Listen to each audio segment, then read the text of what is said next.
मुखिठम अहिंसा संयम तवो देवावितं नमं सन्ति जस्य धम्मे संयमनो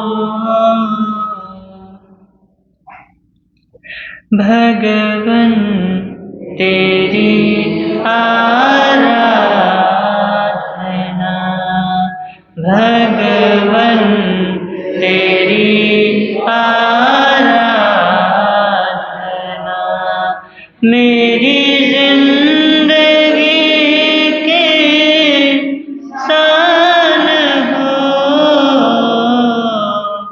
बस यही वरदान दो बस यही वरदान मेरी आत्मा बलवान हो भगवन तेरी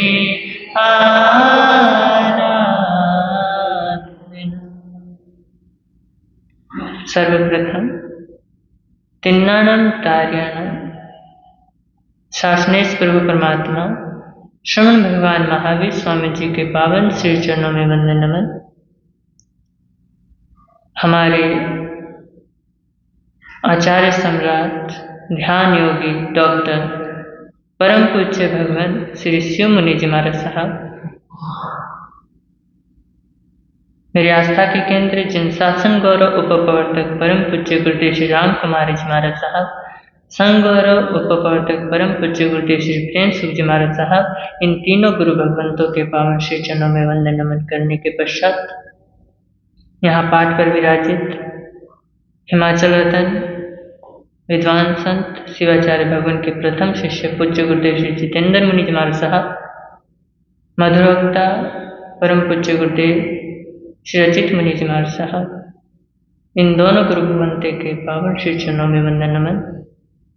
इस प्रातःकालीन धर्म सभा में श्रीमद् उत्तराधन श्रुतदेव भगवान की आराधना के इन पावन पलों में आप सभी का मैं हार्दिक स्वागत करता हूँ। हम सभी पुण्यशाली हैं जो हमें यह धर्म मिला, और इससे भी ज़्यादा हम महापुण्यशाली हैं जो हमें संतों का सत्संग मिला, और इससे भी ज़्यादा हम महाभाग्यशाली हैं जो हमें श्रुतदेव भगवान की आराधना करने का सुअवसर प्राप्त हुआ। तो हम उत्तराधीन सूत्र में प्रवेश करें उससे पूर्व जिन शासन में क्या है, उत्तराधीन सूत्र में है क्या, उसकी महिमा बताने वाला वही गीत जो हम रोज गाते हैं, तो श्रद्धा से गाइएगा। वीर प्रभु की अंतिम वाणी, वीर प्रभु की अंतिम वाणी, उत्तराधन को खोलो, जय जिनवाणी बोलो, जय जिनवाणी उत्तराधन में गुंजित होती, उत्तराधन में गुंजित होती, प्रभु शिक्षा अपना लो, जय जिनवाणी बोलो, जय जिनवाणी मंगलकारी भव भय हारी जिनवाणी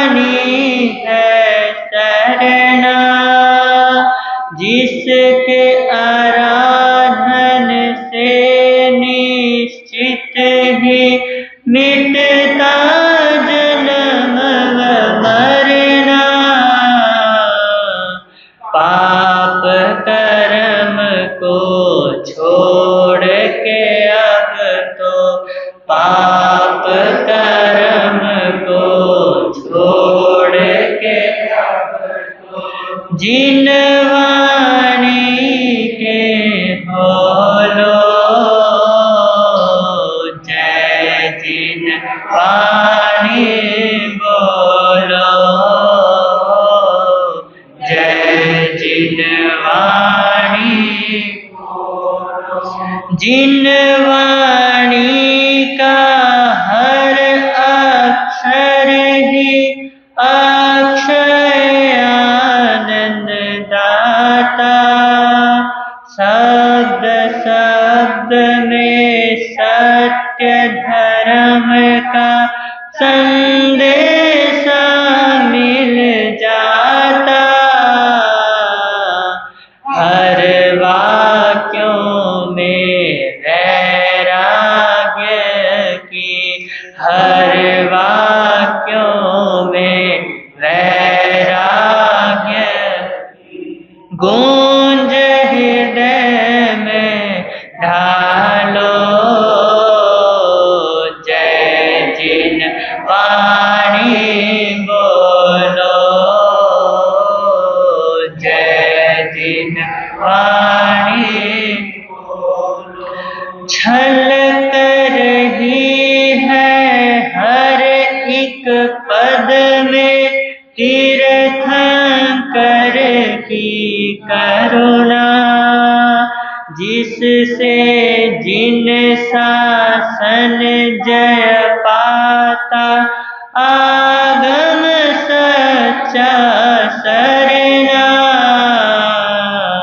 हम भी जीवन पावन कर ले, हम भी जीवन पावन कर ले, इधर उधर मत डोलो जय, जिन वाणी बोलो जय, जिन वाणी जिससे होता तीर्थ का पोषण, जो है साधक शाला, हे अज्ञेय और उपादेय का मिलता बोध निराला,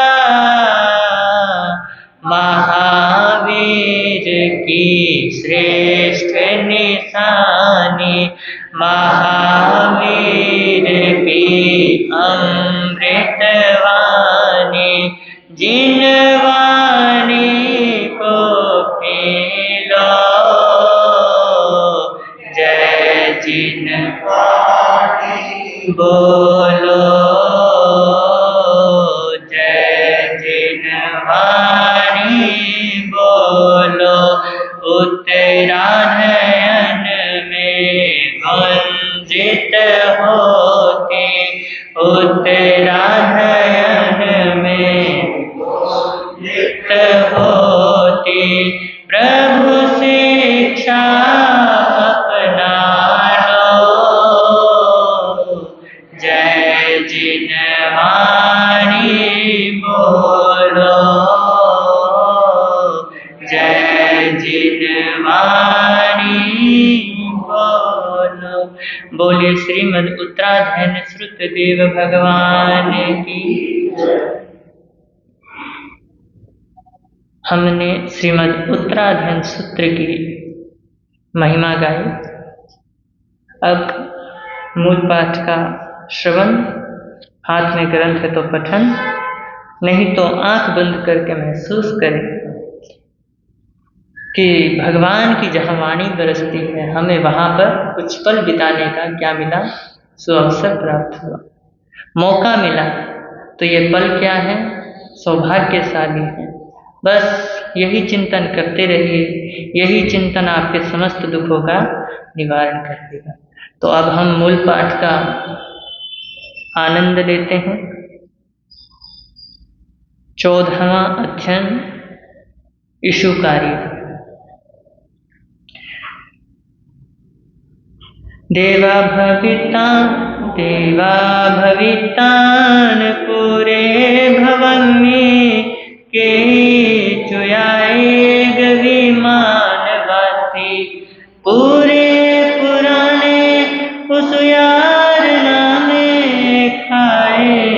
मिथ्ये सुरलोक रम्ये सकम वसिष्ठेन पुरा कैन कुले सुदग्गेषु यते पशूय निवीन संसार भया जहाय जिनिन्दमग्गं शरणं पवन्ना पुमतमागं कुमार दोवे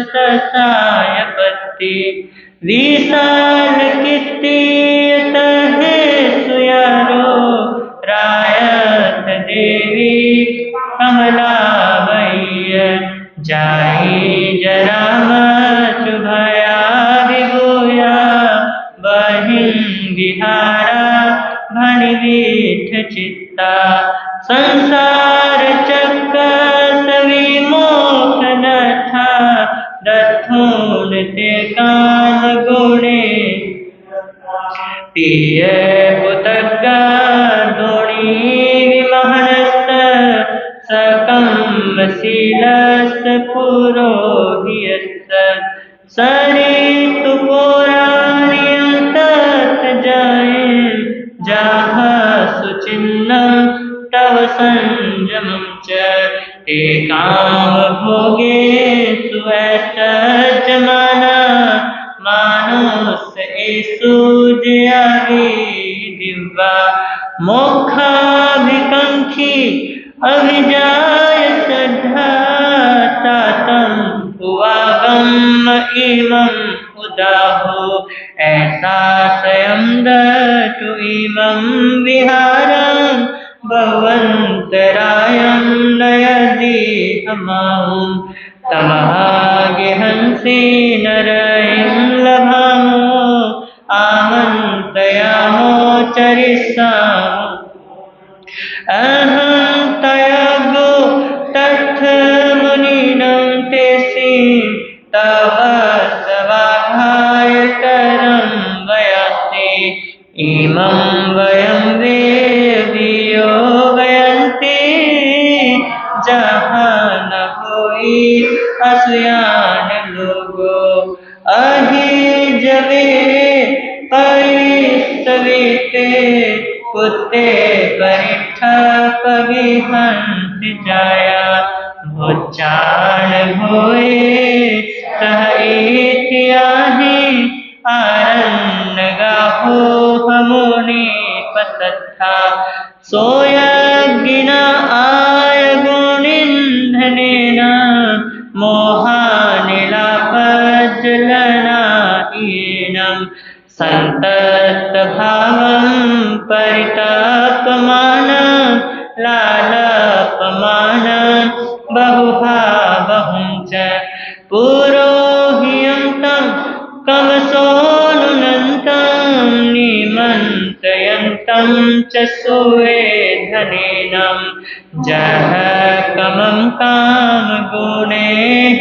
चैव कुमारगाते पसमीखवक्कम् वेया अहिया न भवन्ति तानं भूतादियानिन्ति तमं तमेनं जायाय पुत्ता न भवन्ति तानं को नाम ते अनुमनेज एयं क्षणमित सुख बहुकाल दुःख पगाम दुःख अनिगाम सुख संसार मोक्ष विपाक भूया हानि अनर्थान उकाम परिवयन्ते अनियत कामे अहोयराओ परितपमाणे आनपमत्ते धर्मे समाने पप्पोतिमच्चं पुरुषे जरं च इमं च मे अति इमं च नथि इमं च मे किच्च इमं अकिच्चं तम् एवमेवं लालपमानं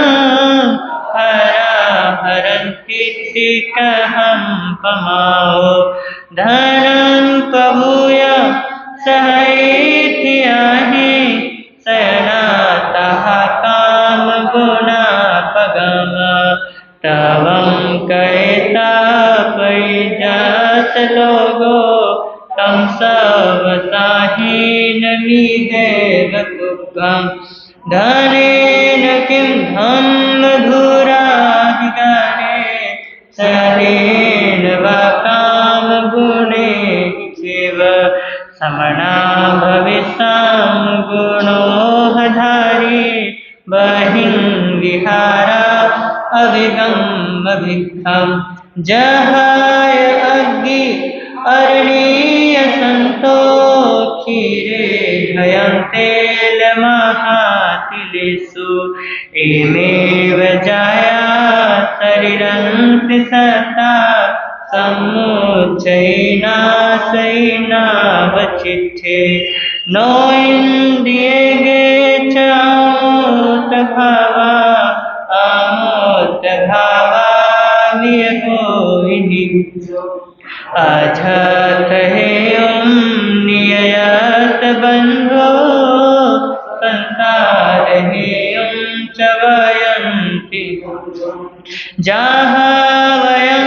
धम्मं अजानमाना पावं पुरा कम्मं काशी मोहा ओरुभमाना परिरक्ष्यन्ता तन्नेव भुजो विसमाय राम अभय मिलो गम्य सब परिवारीय अमोहाहि पढ़ते ही गिहंति नारायण लभे केन बहो लोगो केन वा परिवारियो कावा अमोहा बुता जाया चिंता वरो में मचुना बहो लोगो जराय परिवारियो अमोहारयणि बुता एवं ताय वियनः जाजवचैरयणि न सपरिनियत अहं पूर्णमानस अफला जंतिराय जाजवचैरयणि न सपरिनियत धम्मं च पूर्णमानस सफला जंतिरायो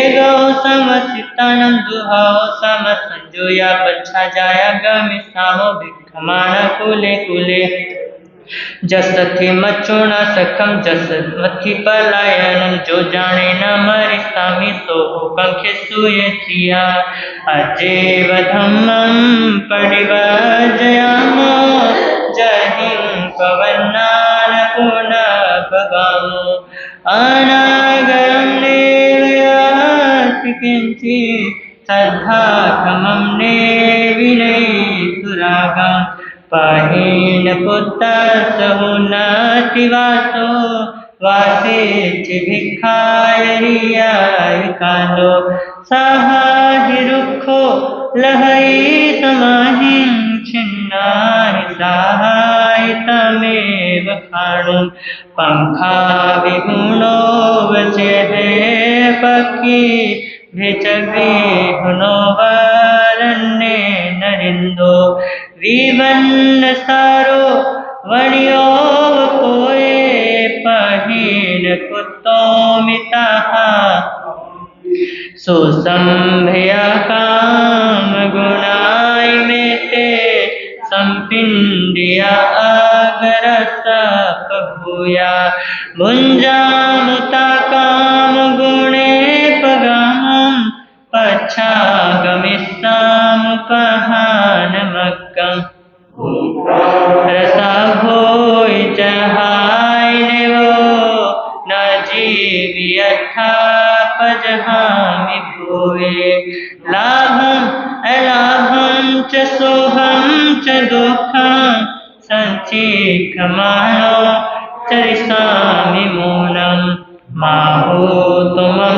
सोयरियाणं समरे जन्नो वहन्तो पडिसोत्तगामि भुञ्जाहि भोगाय माये समाना दुःखं कुभिखाय रिय विहारो जहाय भूयि तण्यं भुयङ्गो निम्मोयणिं हि चपले मुक्तो एमे अजाया पयहन्ति भोए ते हम कहम नानुगमी समेको छिन्दित्तु जालम अवलंब रोहिया मच्छा जहा काम गुणे धोरे असीला तवसा उदारा धीरा भिक्षाय रियं चरन्ते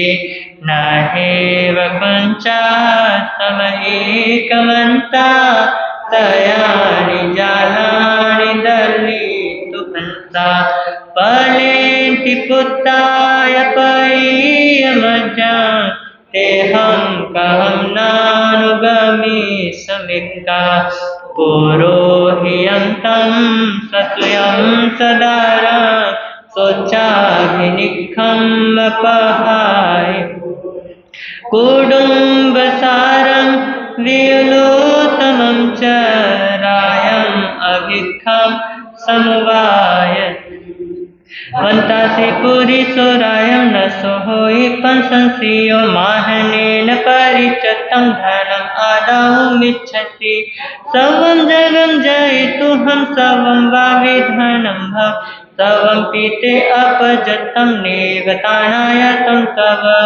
मरीहि रायं जायातया मनोरमे कामगुणे पहाय एको धम्मो नरदेवतानां न विजयन्नमिहे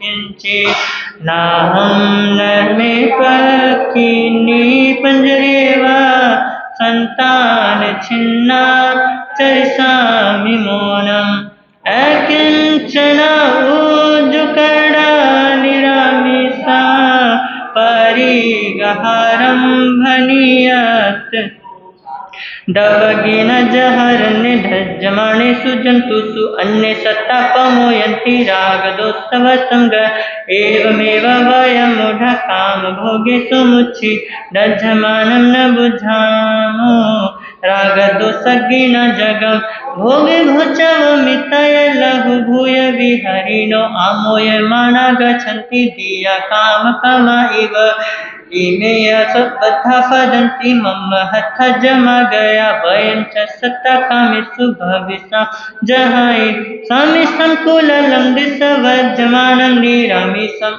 आमिषं सर्वमुज्झिता विहरिष्यामि नियमिषा गिद्धो वमो नच्चानं कामे संसारवर्धने उरगो सुवनपासेव संकमाणो तानं चरे नागो बन्धनं चित्तापणो वसहिन्वहे एयं पथं महारायण उसुयारिति में स्वयं चैता वियुलं रजं काम भोगे अदुच्चय निवियतया नियमिता निन्नेहा निपरिगहा समं धम्मं नियमिता च काम गुणे वरे एवं पगिजः खायं घोरं घोर परतमा एवं ते कामसो बुद्धा सवे धम्म परायण जम मच्चु भौगिक दुख संसर्ग वेसिनो शासने विगय मोहनम कोविं भावन भाविया अचिरेणेव कालेन दुख संतमुवा गया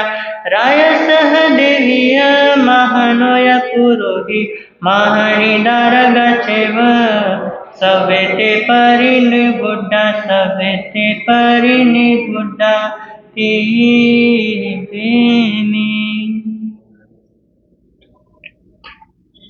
आगम अतिचार पाठ श्री आग में देवी है पन्नते तंजाहा सुत्तागमे अर्थागमे तदुभ्यागमे हे हवा श्रुत ज्ञान के विषय में जे कोई अतिचार लाग्या होय ते में आदम जम्वाइथम वच्चामेलियम हिनक्षरम अचक्षरम पयहीनम विनयहीनम जोगिनं घोषिनं सुट्ठो दिनं दुट्ठो पड़िछियम काले को सज्जाओ काले न को सज्जाओ सज्जाइए सज्जायम सज्जाइए न सज्जायम तस्मिच्छामि दुक्कडम तस्मिच्छामि दुक्कडम तस्मिच्छामि दुक्कडम। कल आपने चित्त संभूति अध्ययन का सारांश सुना था। उसमें आपने सुना था कि मुनि के क्या थे, 4 शिष्य थे, 4 गोपालक पुत्र थे। 2 तो अरुचि भाव से जुगुप्सावश संयम को पाल रहे थे और पालते हुए उन्होंने 6 जन्मों का क्या किया था, साथ में बंधन किए, यानी साथ में घूमे। तो वो जो 2 और थे, जो शिष्य थे उनके, उन्होंने संयम पूर्वक मन से, वचन से, काया से, तीनों योग से पूर्ण होकर के संयम का क्या किया था, पालन किया था। तो उन्होंने संयम पालन कर जब उनका आयु पूर्ण हुआ तो वे देवलोक में जन्म लेते हैं और वो वहाँ से चलकर कहाँ आते हैं, क्षिति प्रतिष्ठित नगर के अंदर वो जन्म लेते हैं, एक कुल में, यानी उच्च श्रेष्ठ कुल में वे जन्म लेते हैं।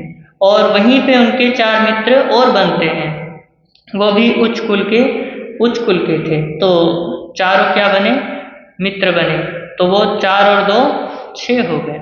तो वहाँ पे समय बीता, मौज मस्ती की। फिर एक मुनि आए, उनका उन्होंने क्या सुना, धर्मोपदेश सुना।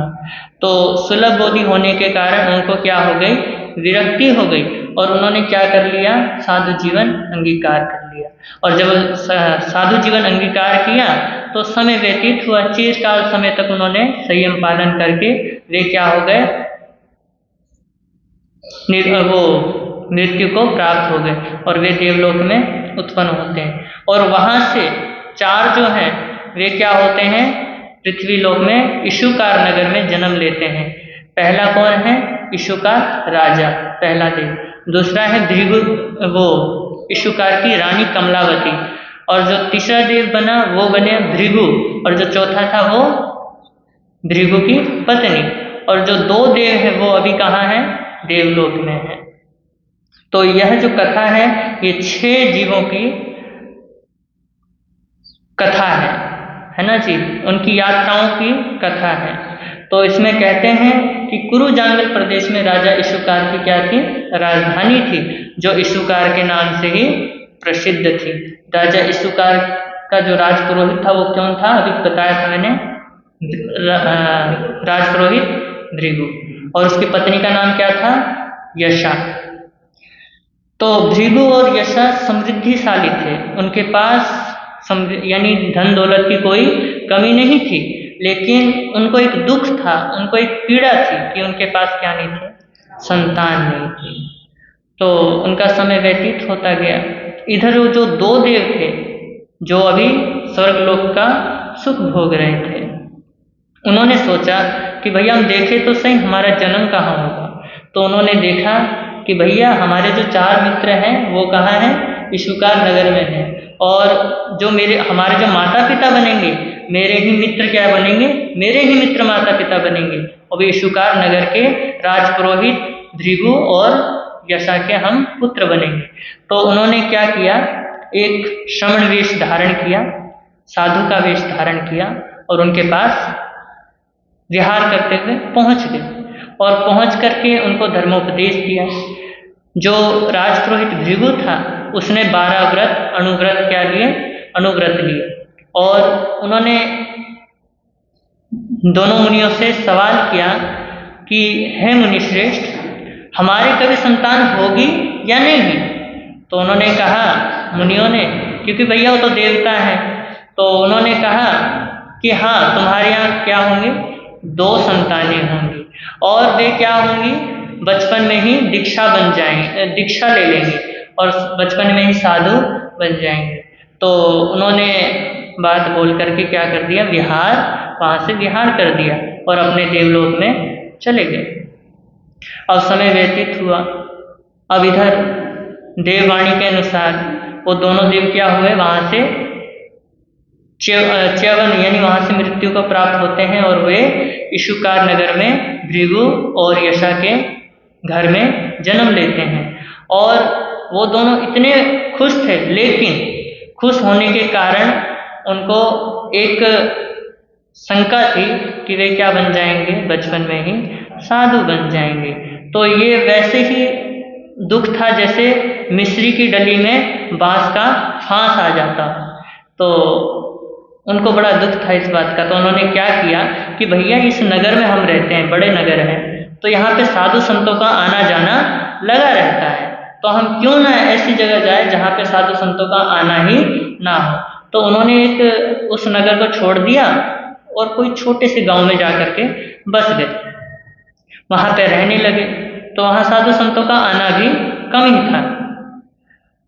तो एक बार जब वो थोड़े बड़े हुए तो धीरे धीरे जैसे जैसे बड़े हो रहे थे तो राजपुरोहित भृगु और यशा उनको साधुओं के खिलाफ भड़काने लगी, बोलने लगी कि जैन साधुओं से मिलना नहीं है। उनके पास एक सफ़ेद कलर की झोली होती है, उसके अंदर उनके पात्र होते हैं और वो क्या करते हैं, बच्चों को पकड़ते हैं, उस झोली के अंदर डालते हैं सुंदर सुंदर बच्चों को और ले जा करके उन्हें मार देते हैं और उनके गहने क्या कर लेते हैं, ले लेते हैं। तो अब बच्चे क्या थे, धीरे धीरे डरने लगे। अब एक बार क्या हुआ, वो खेलते खेलते नगर के बाहर चले गए। इधर दो मुनि गोचरी के भिक्षार्थ यानी भटकते हुए गोचरी लेने के लिए उसी नगर में पहुंच गए। इधर जब राजपुरोहित ने देखा, अरे दो मुनि, फिर अचानक से उनको टेंशन होने लगी। देखा कि बच्चे तो नहीं है घर में, पूरी जगह देख लिया, हाँ चलो नहीं है। फटाफट मुनियों को बोला कि भगवान गोचरी की कृपा कीजिए, निर्दोष आहार है। तो उन्होंने कहा कि ठीक है, आहार लिया और फटाफट बोले महाराज जल्दी निकलो। बोले क्यों भैया, वो जो हमारे बालक है ना, इतने जैन संतों के विरोधी हैं कि डंडा लेकर के मार देते हैं संतों को। बोले अच्छा जी। तो फिर संत भी क्या हुए, फटाफट निकल लिए वहाँ से। तो वो धीरे धीरे विहार करते हुए जहाँ बच्चे थे उसी साइड की ओर विहार करने लगे, क्योंकि मार्ग वही था जाने का। तो उधर से जा रहे थे तो अचानक से अब इधर बालकों ने उन्हें देख लिया। अब वो डर के मारे थर थर कांपे कि भैया जैसा माँ बाप ने कहा था वैसे ही साधु बाबा आ गए यहाँ पे।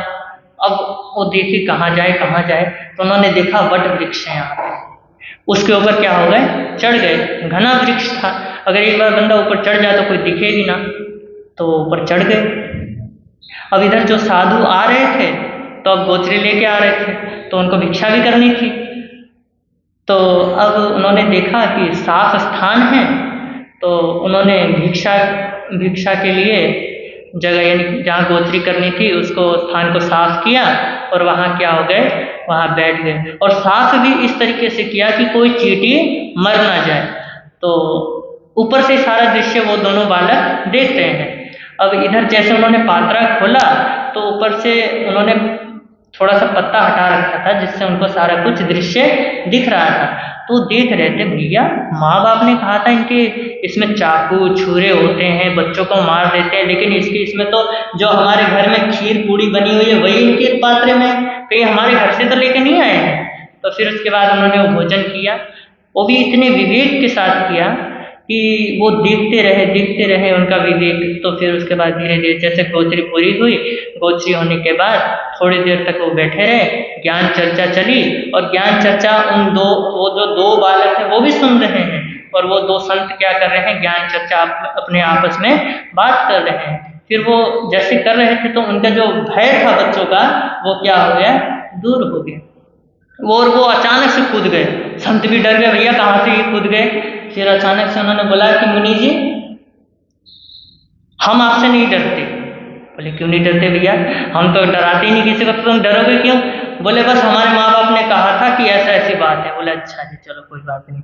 तो उन्होंने उनका जो उनको देखा तो उन्होंने सोचा कि भैया कभी हमने इनको देखा है, लेकिन कहते याद नहीं आ रहा कहाँ देखा है।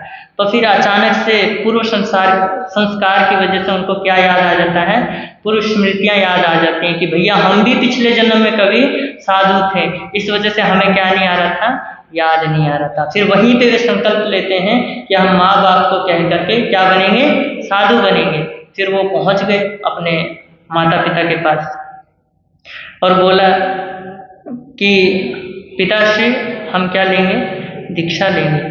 अचानक से एक बार के लिए तो क्या हुआ, झटका सा लग गया। वो तो चलो हार्ट अटैक नहीं आया उनको, झटका सा लगा कि भैया साधु बनने की कहाँ से तुम्हारे को ललक पैदा हो गई, कहीं वो 2 साधु तो नहीं मिल गए थे तुम्हें? बोले जी वही 2 साधु मिले थे जो आपके यहाँ से गोत्री लेके गए थे। तो अब क्या कहते हैं, भृगु ने अपना माथा पीट लिया, जिसके लिए कहते मैं इतना दूर लेके आया था वही काम क्या हो गया, वही हो गया। क्योंकि कई बार हम क्या करते हैं, जिससे हम बचाने की कोशिश करते हैं, जिस चीज से बचाने की कोशिश करते हैं वही चीज क्या होती है, हो जाया करती है। तो अब इधर राजपुरोहित भृगु और उसकी पत्नी यशा दोनों उसको समझाने लगे कि भैया ये जो साधु मार्ग है ये क्या है, लोहे के चने चबाने जैसा है, वो भी तलवार की धार पे चलने जैसा है। तो उन्होंने कहा कि देखो जी अब हमें क्या हो गया है, हमें बोध हो चुका है। तो उन्होंने कहा कि देख भैया, भृगु कहता है कि देख भैया अब थोड़ा बड़ा हो जा, वेदों का पाठ कर, फिर क्या कर, वेदों का पाठ करने के बाद शादी कर, ब्राह्मणों को भोजन करा, फिर क्या कर, पुत्रों को जन्म कर, यानी बच्चा पैदा कर। फिर और वेदों में ऐसा कहा गया है अपुत्रस्य गतिर्नास्ति, यानी पुत्र बिना गति नहीं है। तो फिर उसके बाद बच्चे जवाब देते हैं, क्योंकि उनको क्या हुआ, जाति स्मरण ज्ञान हुआ, तो पिछला जन्म का जो ज्ञान है वो उनको क्या हो गया है, उनको ज्ञान हो गया है। तो उन्होंने कहा कि भैया देखो वेदों में जो कहते हैं हिंसा बताई गई है वो भी क्या है, एक प्रकार की हिंसा है। और ये जो हम क्या बोलते हैं अपुत्रस्य गतिर्नास्ति, पुत्रों के बिना गति नहीं है, ये भी क्या है, मिथ्या भाव है। क्योंकि पुत्र कभी भी किसी का गति नहीं सुधारते, क्योंकि गति किससे सुधरती है, अपनी करनी अनुसार, यानी हम जैसा करेंगे वैसा फल पाएंगे। भैया फिर तो वही बात हो गई, बच्चा पैदा कर दो, फिर उसके बाद कुछ भी कर्म करो, फिर कहता है हमें क्या होगा, सिद्धा देवलोक प्राप्त होगा। तो फिर वो समझाते हैं, भृगु उसको समझाते हैं पुत्रों को, और पुत्र क्या होते हैं, भृगु को समझाते हैं। फिर आखिर जो पुत्र थे उन्होंने अपने दृढ़ संकल्प से क्या कर दिया, पिता को भी ज्ञान चर्चा में क्या कर दिया, परास्त कर दिया। वो भी समझ गए कि भैया तत्व तो यही है। तो फिर उसके बाद भृगु समझ जाता है, फिर वो अपनी पत्नी को समझाता है कि हे भाग्यवान, अब तो पुत्र ही नहीं रहेंगे तो हमारा जीवन कैसा रहेगा, ये तो वैसे ही बात हो गई, बिना पंख का पंछी वाली बात हो गई। तो अब मैं भी क्या करूँगा, दीक्षा लूँगा।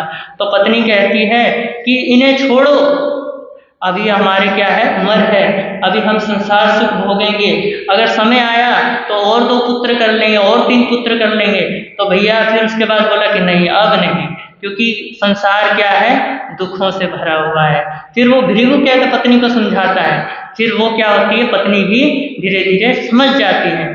फिर ये चारों क्या है, चारों वैराग्यवासित होकर के उन्हीं 2 मुनियों के पास पहुंच जाते हैं और क्या करते हैं, दीक्षा लेते हैं। और इधर क्या होता है, जो उस टाइम एक प्रथा थी कि जो अनाथ धन होता था, जो भृगु और यशा के जो धन दौलत था वो राजधन बन जाता था, यानी किसी का भी धन हो राजधन बन जाता था।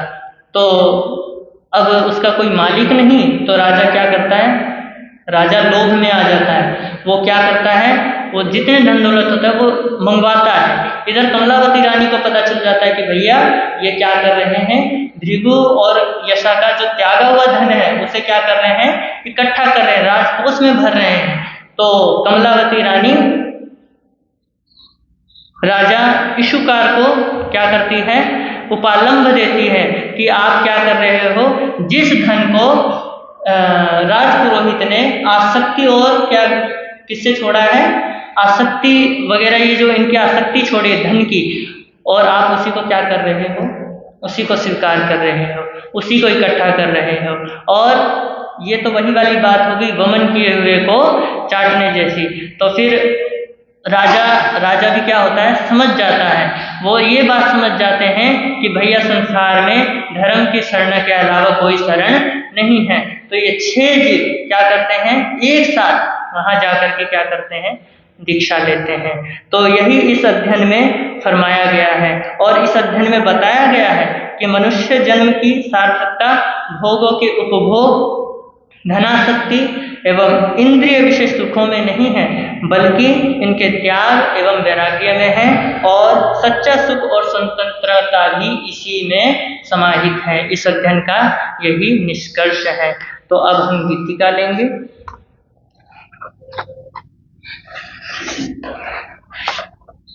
अंग जात भी त्राण नहीं दे, काम भोग दुख देते, बंध बढ़ाते हैं राग द्वेष, शरण कोई ना देते।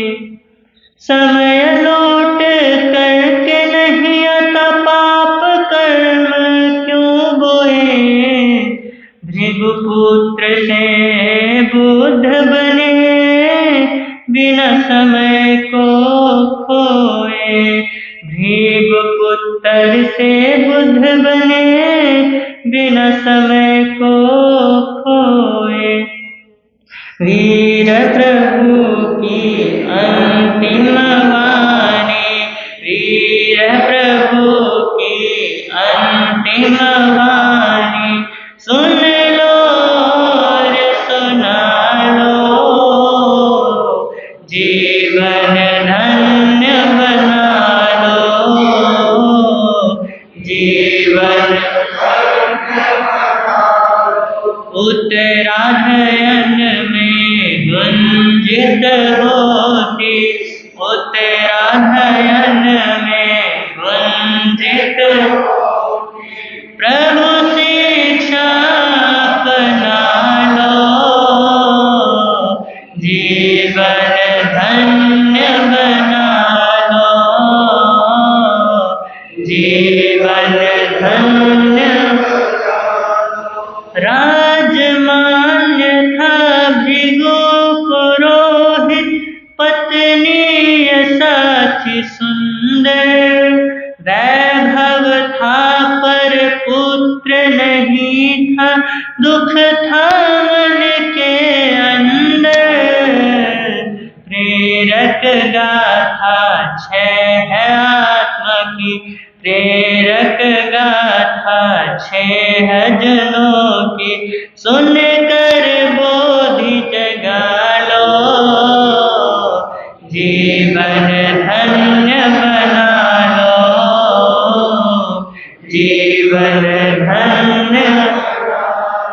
श्रवण वेश में 2 देवों ने कहा भृगु से सुन लो, जन्मेंगे 2 पुत्र तुम्हारे, खुशियाँ मन में भर लो, लेकिन होंगे दीक्षित दोनों, लेकिन होंगे दीक्षित दोनों, बाधा कोई न डालो, जीवन धन्य बना लो, जीवन धन्य बना लो। जन्म लिया फिर उन देवों ने भृगु के घर में आकर, समझाया भृगु ने पुत्रों को, रहना साधु से डर कर, करे क्रूरता बालक संग वे, करे क्रूरता बालक संग वे, उल्टी सीख को टालो, जीवन धन्य बना लो, जीवन धन्य। खेल रहे थे एक दिन दोनों, देखा मुनि जन को आते, चढ़ गए एक पेड़ पर भय से खुद को उनसे छिपाते। करुणा भीगी मुनिचर्या से, करुणा भीगी मुनिचर्या से, भय की धुंध हटा लो, जीवन धन्य बना लो, जीवन।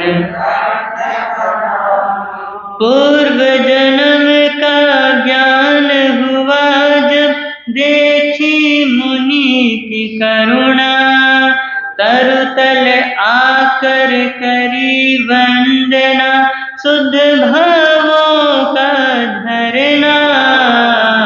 संतों से सद्बोध को पाकर जीवन सजा सजा लो, जीवन धन्य बना लो, जीवन धन्य। थोड़ी है आयुष्य यहाँ, रोग विघन है सारे, मुनिचर्या अपना करके अब मुनि पथ को संभारे। मात पिता की अनुमति पाकर दीक्षा पथ संभालो, जीवन धन्य बना लो, जीवन। बिना पुत्र के मुक्ति न होती, कहते वेद विज्ञाता। पढ़ो वेद और ब्रह्म बोझ दो, रमणी से हो नाता। गृही भार पुत्रों को देखे, गृही भार पुत्रों को, अरण्यवास बिता लो, जीवन धन्य बना लो, जीवन।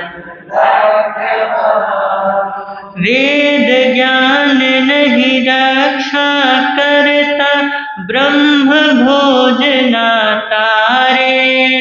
पुत्र कभी सद्गति नहीं देते, धर्माचरण उबारे। कैसे माने बात आपकी, कैसे माने बात, इनको दिल से निकालो, जीवन धन्य बना लो, जीवन। सुत वनिता संग चला पुरोहित, संयम पथ अपना ले। सुनी बात जब राजा ने, तो लुब्ध हुआ धन पाले। त्यक्त संपत्ति राजकोष की, त्यक्त संपत्ति राजकोष की, इसका लोभ हटा लो, जीवन धन्य लो, जीवन धन्य। रानी बोली क्यों चाहते हो परित्यक्त उस धन को, धन ही नहीं तजा है उसने, छोड़ दिया परिजन को। वमन किए को क्यों खाते हो, वमन किए को क्यों खाते हो, अपकीर्ति को टाड़ो, जीवन धन्य बना लो, जीवन। जैसे बंधन तोड़ के हस्ती चलते अपने घर को, कर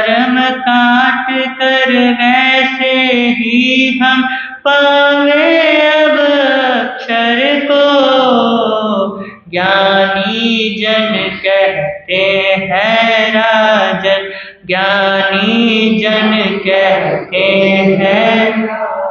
श्रेय पंथ अपना लो, जीवन धन्य बना लो, जीवन धन्य बना लो।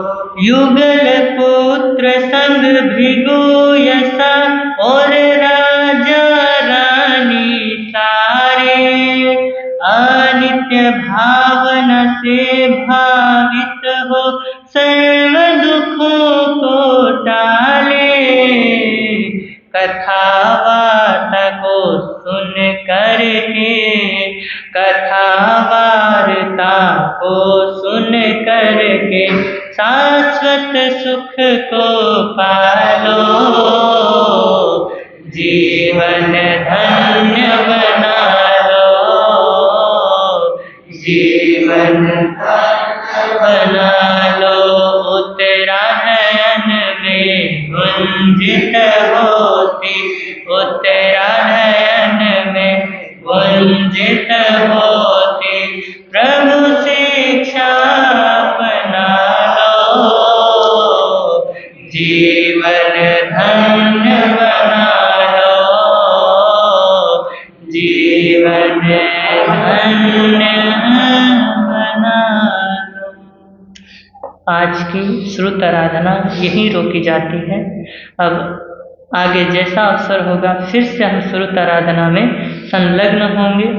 इन्हीं शब्दों के साथ ओम शांति। यदि आगम विरुद्ध कुछ कहा गया हो तस्मिन् क्षामि दुःखम्। हीर नाम के हीर मोती, गुरु नाम के हीर मोती, प्रभु नाम के हीर मोती मैं बिखराऊं गले गले।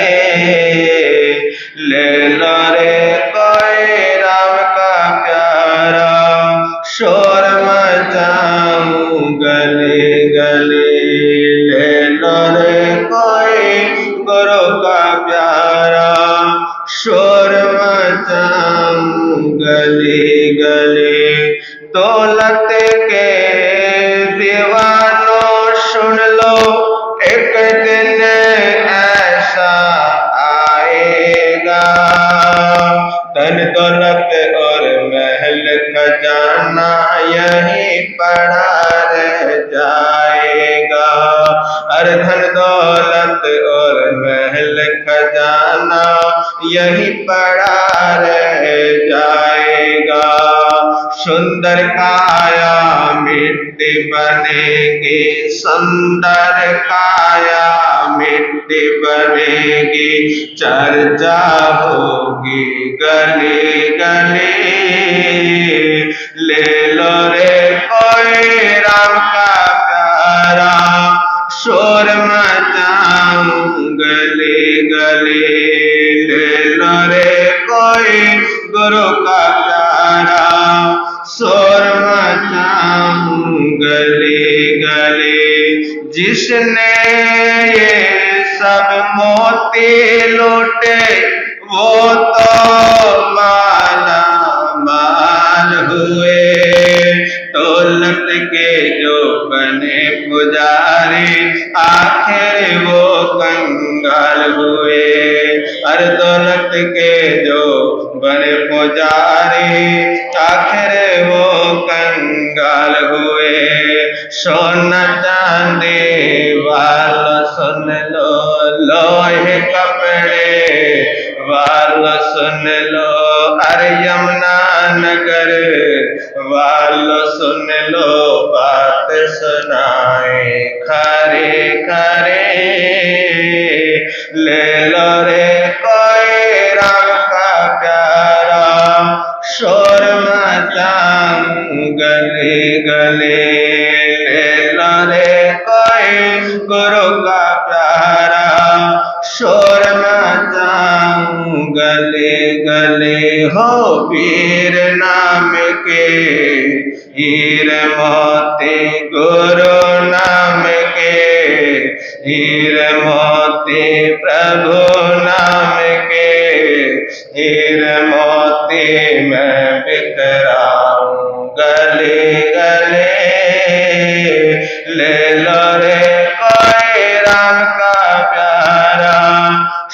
शोर मचाऊं गले गले, ले लो रे कोई गुरु का प्यारा, शोर मचाऊं गले गले, हो शोर मचाऊं, शोर मचाऊं, शोर मचाऊं गले गले। आज दशहरा है, विजयदशमी है। विजयदशमी की आप सभी को हार्दिक हार्दिक बधाई, शुभकामनाएं, मंगल कामनाएं। और आज का नियम प्रत्याख्यान पचखान रहेगा कि आज के दिन गाली नहीं देनी। क्या नहीं देनी? कई बार होता है ना, बात बात में मुंह से क्या निकलती है? गाली निकलती है। तो इस पर आज आपको ध्यान रखना है कि गाली नहीं देनी। इसका पचखान कीजिए, प्रत्याख्यान लीजिए। हर्ष हर्ष। और श्री नितिन जैन सांढौरा निवासी आज